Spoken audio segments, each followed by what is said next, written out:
우리가 요즘에 이제 사순절을 보내고 있는데요.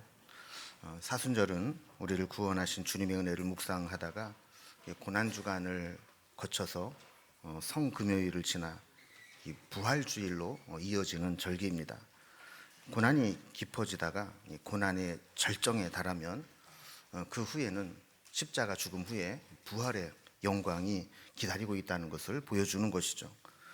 이것은 우리에게 우리의 삶이 힘들고 또 고난이 깊을수록 하나님이 행하실 새 일이 다가오고 있다는 것을 보여줌으로써 부활신앙으로 살아가게 하는 의미가 있기도 합니다. 오늘 본문에도 보면 고통의 절정에 있었던 이스라엘 백성들에게 하나님이 주신 말씀입니다. 국가적으로 가장 고통스러운 절망의 시간 중 하나는 나라가 망하고 포로로 끌려가 노예 생활을 하게 되는 것입니다. 기근이나 불경기, 외환위기, 자연재해, 국가적 재난 이런 것들이 다 고통스럽고 힘든 일이긴 하지만 나라를 잃어버리고 국민을 보호해 줄 국가가 없어서 다른 나라의 억압을 받아 노예로 살아가는 것, 그리고 언제 독립을 쟁취하고 자유롭게 살 수 있을지 기약이 없는 것, 이것보다 더 절망스러운 상황은 없을 것입니다. 이런 고통의 시간들이 지속되며 절망 중에 종살이 하는 이스라엘 백성들에게 하나님은 오늘 본문을 통해서 이제 곧 너희들의 노예 생활은 끝날 것이고 본국으로 돌아가서 하나님이 행하시는 새 일을 보게 될 것이라고 말씀하게 되는 겁니다. 이것은 이스라엘 백성들의 입장에서는 상상도 못할 일입니다. 상식적으로나 객관적으로 합리적으로 생각해 볼 때 나라를 잃어버리고 식민지 생활하는 자들이 70년 동안 그 억압을 당하다가 독립을 얻어서 본국으로 돌아간다 하는 것은 불가능한 일입니다. 그러나 하나님은 그 불가능한 일을 이제 행하시겠다고 선포하며 말씀하고 계시는 겁니다. 그래서 절망 가운데 있는 백성들을 설득하고 내가 새 일을 행할 것이니 너희도 하나님이 이루시는 구원을 함께 참여하라고 말씀하고 있는 거죠. 오늘 본문을 이해하기 위해서는 이사야서의 구조를 좀 알 필요가 있는데요. 이사야서는 우리가 총 66장으로 되어 있습니다. 근데 크게 세 부분으로 나눌 수 있습니다. 이 세 부분은 각각 한 사람이 예언한 것이지만 말씀을 받는 사람들은 다릅니다. 1장에서 39장까지는 유다와 예루살렘에 거하는 자들에게 주신 말씀입니다. 아직 나라가 망하기 전에 그들의 죄로 인해서 하나님의 심판이 임할 것이다. 이것을 예언한 말씀이 1장에서 39장까지입니다. 두 번째는 40장에서 55장까지인데 이 예언의 말씀대로 이제 유다가 망하게 됩니다. 그리고 바벨론에 포로로 끌려가 종살이 하고 있는데 바벨론에서 포로 생활하고 있는 자들에게 주신 말씀입니다. 그들에게는 어떤 말씀을 주느냐? 이제 너희들이 고국으로 돌아가게 될 것이다 라는 말씀을 주시는 거죠. 그리고 56장에서 66장까지는 이 예언의 말씀대로 저들이 이제 유다로 돌아오게 됩니다. 유다에 돌아와 있는 포로 귀환 후에 유다와 예루살렘에 남아있는 자들에게 주신 말씀이 세 번째 이사야입니다. 그들에게는 이제 하나님께서 새롭게 이루실 하나님 나라를 위해서 믿음의 결단을 촉구하는 메시지가 들어있습니다. 우리가 오늘 읽은 본문은 두 번째 내용에 있습니다. 아직 바벨론에서 포로 생활하고 있는 이스라엘 공동체에게 이제 바벨론을 떠나 광야를 지나 예루살렘으로 돌아가게 하시겠다는 메시지를 주시는 겁니다. 그래서 두 번째 단락이 시작되는 40장 1절에 보면 너희는 위로하라 내 백성을 위로하라 라는 말로 두 번째 단락이 시작됩니다. 왜 그들에게 위로하라고 했느냐? 2절에 보면 그 노역의 때가 끝났고 그 죄악이 사함을 받았다는 겁니다.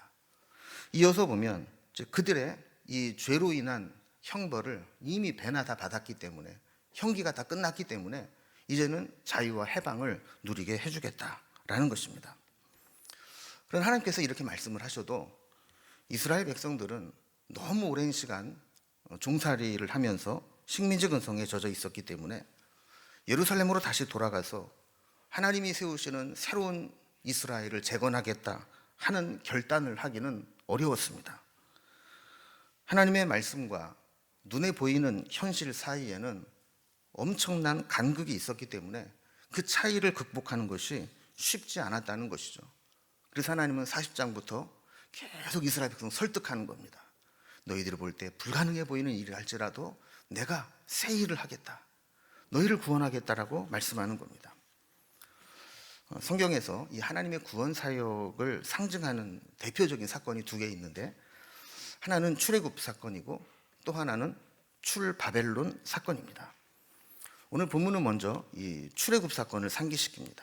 16절에 보면 바다 가운데 길을, 큰 물 가운데 지름길을 내셨다라고 말씀하죠.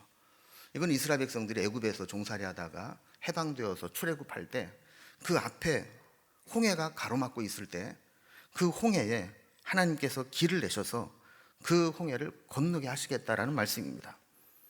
또 17절에서는 이스라엘 백성들은 기적같이 홍해를 건너왔는데 그 홍해에서 그들을 잡으려고 쫓아온 애굽의 병거와 말과 군대의 용사들을 거기에서 엎드려져 일어나지 못하게 하고 마치 소멸하고 꺼져가는 등불같이 그들을 멸망시키겠다 하는 말씀을 하시는 겁니다.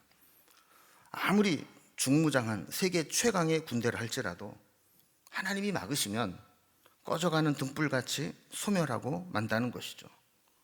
하나님이 등불의 기름을 중단하시면 그 불꽃이 점점 쇠퇴하다가 꺼져버리듯 인간의 강함이라고 하는 것도 하나님이 막으시면 소멸하는 불과 같이 소멸하는 것이 인간의 한계라는 겁니다. 이스라엘 백성들에게는 홍해를 무사히 건너가게 하신 것, 그리고 다시 종 삼으려고 쫓아왔던 애굽의 군대를 수장시킨 것, 이것은 이스라엘 백성들이 할 수 있는 일이 아닙니다. 사람이 할 수 있는 영역이 아닙니다. 역사적으로 식민국가가 온전히 자기의 힘만으로 독립을 쟁취하거나 또 포로로 끌려간 노예들이 탈출에 성공해서 본국으로 돌아와 나라를 재건하는 일들은 없었습니다. 이스라엘 역시 마찬가지입니다. 자신의 힘으로 출애굽을 한 게 아닙니다. 전적으로 하나님이 하신 것입니다. 성경에는 이 출애굽의 과정을 홍해를 건넌 것, 그리고 애굽의 군대를 몰살시킨 것, 두 가지만 요약해서 기도했지만 출애굽 전체 과정을 보면 하나님의 크신 능력과 기적이 그 구원을 이루어낸 겁니다.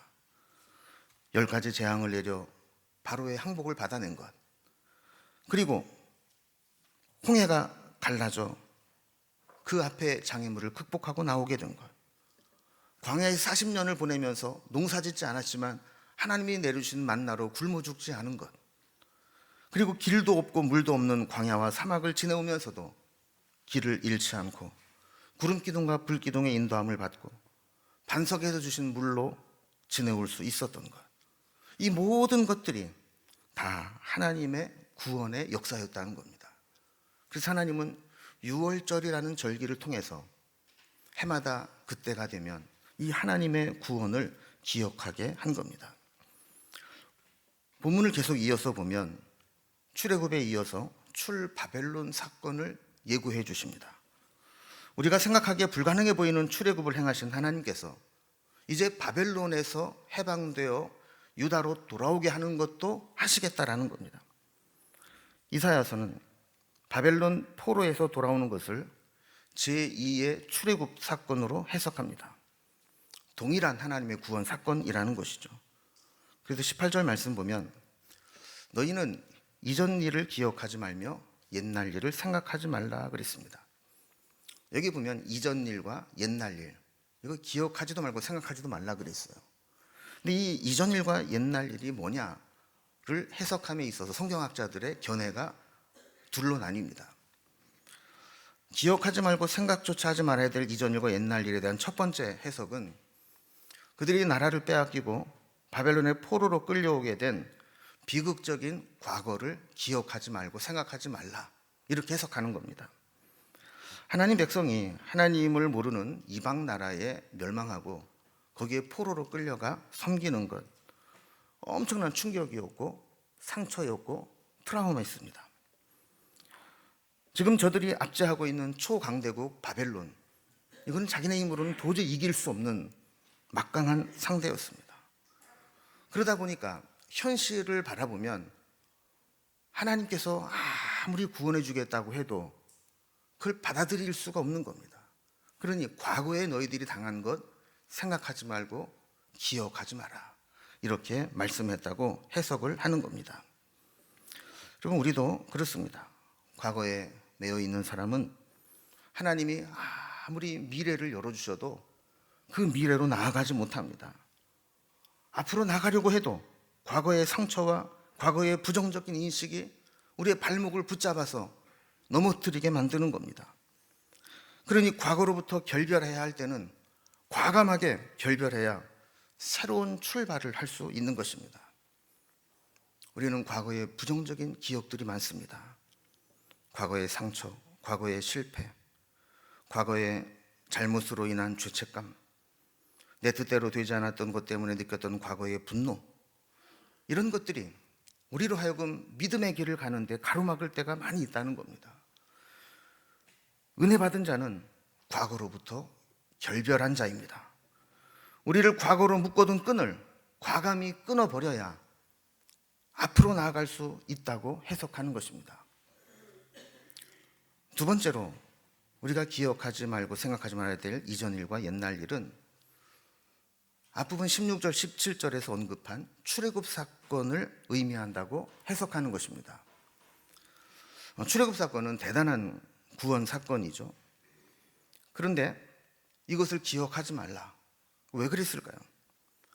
앞으로 하나님이 행하실 바벨론에서 귀환하게 되는 이 사건은 그 엄청난 출애굽 구원의 사건과는 비교하거나 상상할 수 없을 정도로 엄청난 구원 사역이 될 것이기 때문에 출애굽 사건 정도로 생각하지 말라는 겁니다.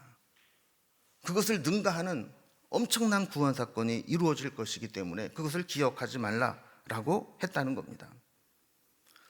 이렇게 이전 일과 옛날 일을 처음 출애굽 사건이라고 해석하는 성경학자들은 이 출애굽 사건과 출바벨론 사건에는 연속성과 불연속성이 있다고 이야기를 합니다.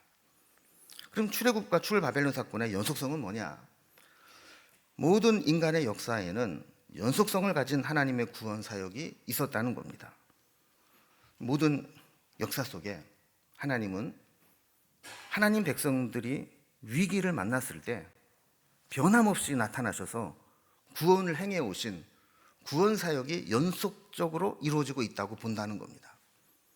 반면에 이 두 사건 사이의 불연속성이라고 하는 것은 이전에 행하셨던 구원과는 비교할 수 없을 정도로 더 놀랍고 강력한 초월적인 능력으로 구원을 행하실 것이라는 것을 의미한다는 겁니다. 여러분, 우리의 믿음의 한계는 과거에 하나님이 어떤 구원을 행하신 것을 체험했다 할지라도 지금 내가 처한 현실과 문제가 크면 하나님이라도 이거는 해결하지 못할 거야 라고 낙심하게 된다는 겁니다. 옛날에 내가 어떤 문제가 있을 때 그거는 하나님이 어떻게 해결해 주셨을지 모르지만 지금 이거는 안 될 거야 라고 스스로 절망하게 된다는 것이죠. 불연속성이라고 하는 것은 이런 패배주의와 절망을 극복하게 만드는 힘이 있다는 겁니다. 그래서 불연속성은 구원의 연속성이 단절됐다는 의미가 아니라 구원의 역사가 과거를 초월해서 나타난다는 겁니다. 우리가 과거에 경험한 것과는 비교할 수 없는 초월적인 능력으로 하나님이 큰 구원을 이루신다는 겁니다. 하나님은 과거에 갇힌 박물관 유물이나 화석 같은 분이 아닙니다. 우리가 전에 상상하지 못했던 방식으로 또 우리의 경험과 지식과 생각을 초월해서 역사하시는 분입니다. 하나님이 하시는 일은 인간의 머리로 계산하거나 예측할 수 있는 일이 아닙니다. 우리는 이 하나님의 은혜로 날마다 새로운 구원을 체험하고 살아계신 하나님께서 생생하게 역사하시는 구원을 체험해야 된다는 것입니다. 그래서 이전 일을 기억하지 말고 옛날 일을 생각하지 말라라고 하는 것은 하나님의 구원이라고 하는 연속성 속에서 이전에 행하셨던 일과는 비교할 수 없는 초월적인 구원의 능력으로 불연속성을 함께 가지고 있다는 것을 나타낸다는 것입니다. 이제 본문은 출애굽의 구원의 연속성과 불연속성을 가진 출바벨론 사건에서 하나님은 어떻게 저들을 구원해 낼 것인지를 설명하고 있습니다. 19절에 보면 보라 내가 새 일을 행하리니 이제 나타낼 것이라 하시면서 하나님이 광야에 길을 내시고 사막에 강을 낼 것이라고 말씀합니다. 이 말은 저들이 바벨론에서 예루살렘으로 돌아오는 데 있는 장애물들을 다 극복하고 그것을 통과해서 올 수 있도록 하나님이 역사하실 것이라는 약속이라는 겁니다. 새 일을 행하신다고 했는데 출애굽과 비교를 해보면 바벨론에서 나올 때는 10가지 재앙도 없었습니다. 홍해를 건너는 일도 없습니다. 그러나 하나님은 바벨론에서 나올 때 특별히 준비하신 것이 있습니다. 성경에서 바사로 번역된 페르시아의 고레스라는 황제입니다. 하나님은 고레스에게 이 고레스 칙령을 통해서 조건 없이 포로로 끌려온 자들이 본국으로 돌아갈 수 있게 했습니다. 자신은 자기의 관대함을 드러내기 위해서 그런 정책을 썼겠지만 하나님은 고레스 칙령을 통해서 하나님 백성들을 다시 예루살렘으로 돌아올 수 있는 길을 열어놓으신 겁니다. 이거는 누구도 생각하지 못했던 하나님의 새로운 구원의 역사였다라는 것이죠. 다시 예루살렘으로 돌아가겠다 하면 백성들은 아멘 할렐루야 하고 돌아갈 수 있겠는가 했을 때 그들의 마음속에 불가능하다라고 절망하게 만드는 요인들이 있었습니다. 설령 바벨론에서 너희 돌아가라 한다 할지라도 바벨론에서 어떻게 예루살렘까지 가냐 하는 마음이 있었다는 것이죠. 바벨론에서 예루살렘으로 이동하는 데에는 공간적 장애가 있었습니다. 광야를 지나와야 하고 사막을 건너와야 합니다. 광야에는 길이 없어 여행과 이동이 불가능한 곳입니다. 길이 없는 곳에 잘못 들어가게 되면 방향 감각을 상실하고 거기에 갇혀서 뺑뺑 돌다가 몰살하게 됩니다. 또한 장거리 이동에는 오아시스와 같은 쉼터가 있어야 합니다.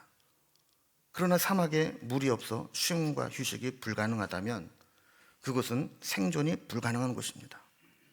그러니 그들이 생각할 때 아무리 우리 보고 돌아가라고 해도 어떻게 길도 없는 광야를 지나갈 것이며 어떻게 물도 없는 사막을 건너서 돌아갈 수 있겠는가 하고 포기하게 된다는 겁니다.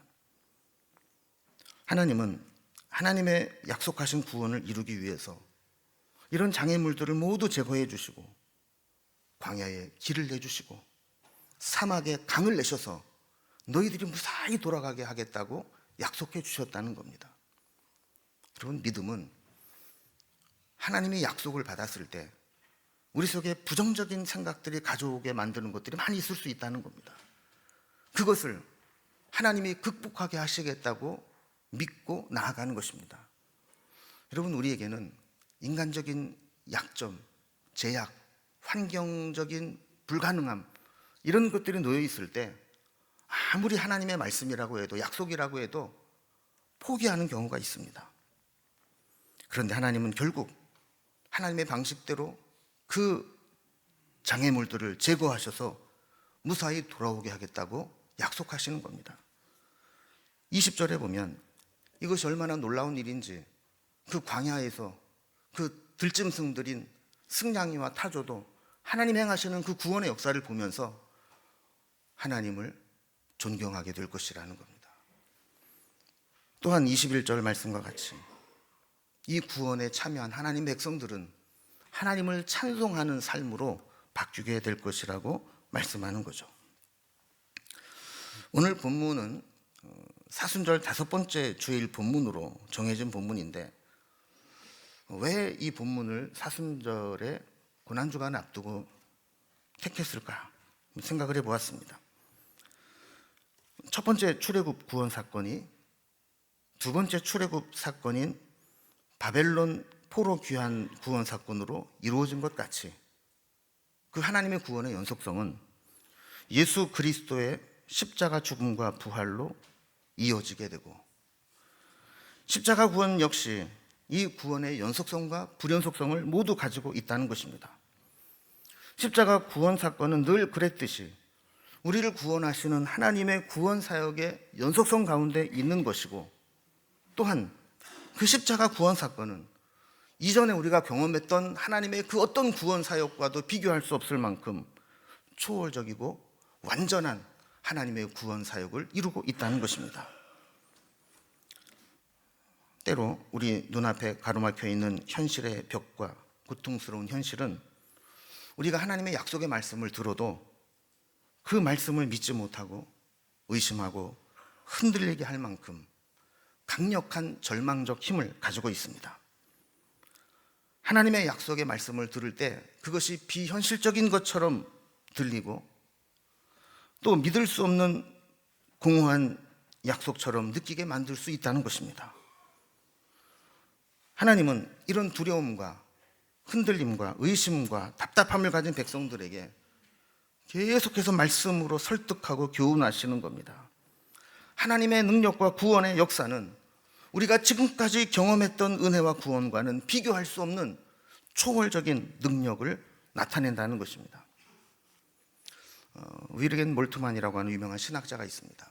이 사람은 희망의 신학이라는 책을 통해서 희망의 신앙을 전파한 사람입니다. 근데 그는 희망과 낙관은 미래에 대한 긍정적인 전망을 한다는 점에 있어서는 유사성이 있지만, 그 낙관적인 전망을 하게 되는 근거는 완전히 다르다고 설명을 합니다. 낙관이라고 하는 것은 이 과거나 현재 이미 잠재되어 있는 요인들이 미래에 나타나서 좋은 결과를 나타낼 것이라고 기대하는 것이 낙관이라는 겁니다. 여기에 비해 희망이라고 하는 것은 지금 현재 내재되어 있는 요소들로서는 내일이나 미래에 어떠한 낙관도 점칠 수 없을 때, 낙관적인 기대가 불가능할 때, 외부로부터, 즉 하나님으로부터 약속의 말씀이 주어질 때 그 말씀이 이루어짐으로 나타나는 희망적인 사건을 말한다는 겁니다. 믿음이 없는 사람들도 상황에 따라서 낙관적인 전망을 내어놓을 수 있습니다. 지금의 추세를 분석해서 이런 추세라면 앞으로 잘 될 거야 라고 기대할 수 있다는 것이죠. 그러나 희망은 믿음의 사람만 가질 수 있는 것입니다. 상황이 안 좋아도 하나님의 약속이 주어진다면, 그 약속대로 하나님의 구원의 역사가 일어나기만 한다면 얼마든지 하나님은 긍정적인 미래를 주시겠다고 믿는 것, 이것이 희망의 신앙이라는 겁니다. 우리가 좀 진지하게 기도의 제목들을 나누다 보면 참 사는 게 힘들다라는 것을 느낄 때가 많습니다. 때로는 고난 총량의 법칙, 그래서 난 예전에 너무 고생을 많이 하고 큰 고난을 겪고 나서 내가 당할 고난 다 받은 것 같아. 이제 나는 힘든 일이 없을 거야 라고 생각을 하는데, 또 다른 고난을 만나보면 고난의 총량이 없나? 고난은 끝이 없는 것인가? 이런 생각을 할 때가 있습니다. 말씀을 붙잡고 용기를 가져보지만 현실의 벽 앞에 번번이 무릎을 꿇어야 할 때도 있습니다.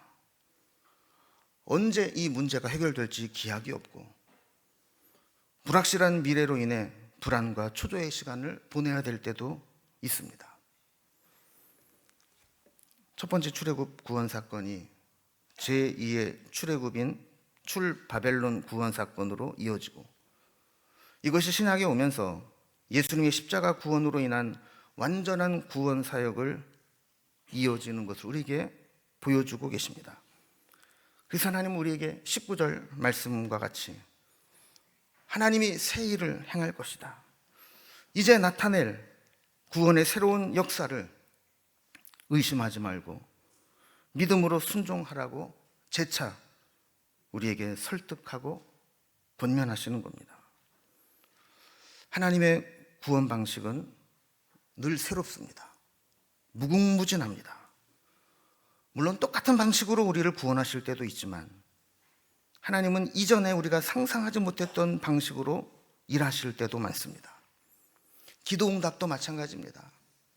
똑같은 상황이라 할지라도 전에 이렇게 응답하셨으니 이번에도 이렇게 응답하실 거야라고 생각할 수 없다는 겁니다. 하나님의 수는 무궁무진하고 하나님의 방법은 무궁무진하게 다르기 때문입니다. 다음 주는 종료주일이고 고난주간이 시작됩니다. 고난의 절정에 십자가가 있고 십자가 죽음이 끝나면 3일 만에 부활하신 부활의 영광이 기다리고 있습니다. 부활 역시 우리가 상상할 수 없었던 하나님의 새로운 구원의 역사였습니다. 누가 사망 권세를 이기고 죽음에서 살아나게 하신 예수님의 부활로 우리의 부활을 증명할 것이라고 생각이나 했겠습니까? 절망스러운 상황에서도 우리는 하나님이 행하실 새로운 구원의 역사를 기대해야 됩니다. 우리가 가지고 있는 문제가 아무리 크다 할지라도 새 일을 행하시는 하나님의 구원의 능력보다 클 수는 없습니다. 다시 한번 하나님이 주시는 약속의 말씀을 붙잡고 희망을 꿈꾸며 우리의 삶 속에서 새 일을 행하실 하나님을 바라보며 부활의 영광을 소망하며 힘든 시간들을 이겨낼 수 있기를 주님의 이름으로 기원합니다.